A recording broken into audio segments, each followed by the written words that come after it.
Selamat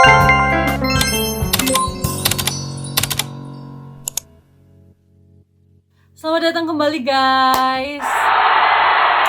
Oke, kali ini aku akan bahas topik yang agak beda, yaitu karena aku tiba-tiba kepikiran hal-hal yang dapat kalian temuin di rumah orang Turki. Pokoknya Turki banget. Hal ini juga bisa menjadi inspirasi oleh-oleh buat teman-teman kalau suatu hari main ke Turki dan bingung nih mau beli apa. Nah, ini dia. Let's check it out. Oke. Yang pertama adalah double teapot kayak gini. Jadi kenapa ini double? Mereka tuh suka kepraktisan ya. Jadi mungkin ini kayak ngakalin tapi versi Turki ya. Jadi yang di bawah ini isinya biasanya air, terus yang di atas ini isinya teh, dia kental. Jadi atasnya ini nih cuma teh aja gitu, dan bawahnya tuh air yang lebih besar. Cara minumnya adalah, jadi biasa kita kan ada gelas nih kayak gini. Habis itu ditaruh sedikit. Jadi saking kentalnya kita kasih air. Oke, lanjut. Nomor 2 ini adalah, teman-teman pasti udah tahu ya, karpet, yaitu, tapi karpetnya beda ya. Karpet Turki itu mereka kayak lebih halus. Terus mereka juga versinya beda-beda fungsinya. Jadi misal kayak yang bulat-bulat itu untuk di kamar mandi. Karena di sini kan seperti yang aku udah bahas ya di video sebelumnya, di mana-mana itu karpet. Nah, kalau teman-teman datang ke Turki terus bingung nih mau beli apa, beli aja karpet. Tapi yang ringan ya, biar balesnya nggak berat. Oke, kita bisa lanjut ke nomor 3 adalah ini namanya gantungan nazar ya. Jadi nazar dalam bahasa Turki, bukan bahasa Arab. Bahasa Arab kan janji ya, tapi kalau bahasa Turki itu artinya mata jahat. Jadi mereka tuh beberapa masih percaya banget kalau orang yang iri sama kita itu membawa energi negatif dan bisa ditangkal dengan benda ini. Kalau kita mau bilang musyrik atau enggak itu bukan urusan kita ya untuk ngejudge, tapi ini adalah kultur. Kita di sini ngelihat ada kepercayaan lokal.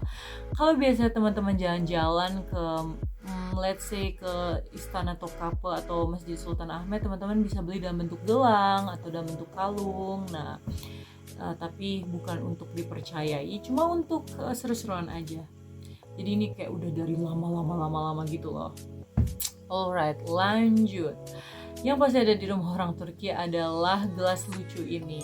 By the way, aku mau cerita kisah di balik teh. Jadi teman-teman tahu kan kalau di masa lalu orang Turki itu suka berburu, dan mereka itu kalau berburu kelinci. Nah, itu darah kelinci kan pekat. Jadi teh Turki saking pekatnya itu disebut tavşan kanı alias darah kelinci. Jadi kalau teman-teman bilang tavşan kanı nih ke pacar Turki kalian, pasti mereka tuh bakal kayak wow, kamu yang banget gitu. Jadi dia tuh pekat banget. Ada beberapa orang Turki yang suka benar-benar cuma itunya aja gitu, cuma tehnya aja. Dan by the way, kalian bisa tebak dari mana teh di Turki itu berasal? Ya, Oke, next. Barang yang ada di rumah orang Turki adalah lafaz. Nah, lafaz dalam bahasa Arab. Jadi walaupun mereka nggak berbicara bahasa Arab, tapi mereka tuh sama seperti kita gitu. Mereka itu masih mengimani gitu Nabi Muhammad sebagai nabi terakhir yang lahir di tanah Arab. Jadi walaupun mereka biasanya kurang suka sama orang Arab, mereka akan tetap pasang lafaz bertuliskan Arab gitu.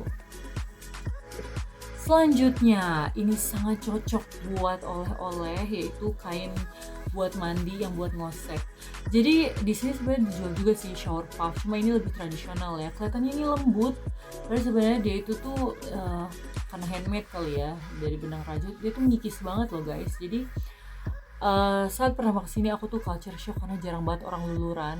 Tapi kenapa kulitnya bersih? Karena mereka sekali mandi tuh dikosek pakai itu. Tapi itu rasanya puas banget sih, kayak kulit mati hempas. Selanjutnya, yang pasti ada di tempat di rumah orang Turki adalah krim tangan. Oke, seperti teman-teman tahu, sebenarnya nggak cuma di rumah sih, di tas setiap orang Turki, terutama cewek. Di Turki itu kelembapannya itu rendah. dan tangan tuh kering terus, bibir juga kering terus, apalagi winter. Jadi mereka dikit-dikit pakai krim tangan, tapi krim tangannya tuh spesial. Gimana ya? Ini aku nggak ada di sini. Itu bisa dipakai ke muka, ke bibir juga. Dan mostly mereka tuh dulu pakai Nivea, tapi kalau sekarang banyak yang murah-murah dan harumnya enak banget gitu loh. Oke, sekarang aku ingat mesin cuci piring. Sebenarnya ini di Indonesia jarang, tapi kalau di Turki itu sangat umum. Di sini orang-orang hidup cepat, pokoknya kerja cepat, apa-apa harus serba cepat. Mereka itu juga akan menghemat air. Jadi kalau mesin cuci piring itu kelihatannya mahal apa segala macam, padahal sebenarnya banyak value yang bisa keep dari mesin cuci piring itu. Misalnya kayak air harusnya abrak-abrak, tapi kalau dengan mesin cuci piring udah cepet, auto bersih, terus nggak semuanya ada juga sih. Kadang kalau misalnya kayak apartemen aku gini nggak ada mesin cuci piring, karena kan pas sewa langsung furniturnya tuh dari pemilik apartemennya, dan emang biasanya kalau disewain gak nyediain cuci piring. Dan yang terakhir, apa yang ada di rumah orang Turki, kalau ini nggak bisa buat oleh-oleh sih, biasanya mereka punya ısıtıcı. Jadi nggak semua rumah itu mau nyalain kombi karena bakal mahal banget kalau lagi winter, dan kalau pakai ısıtıcı alias heater itu langsung dapet panasnya nyos gitu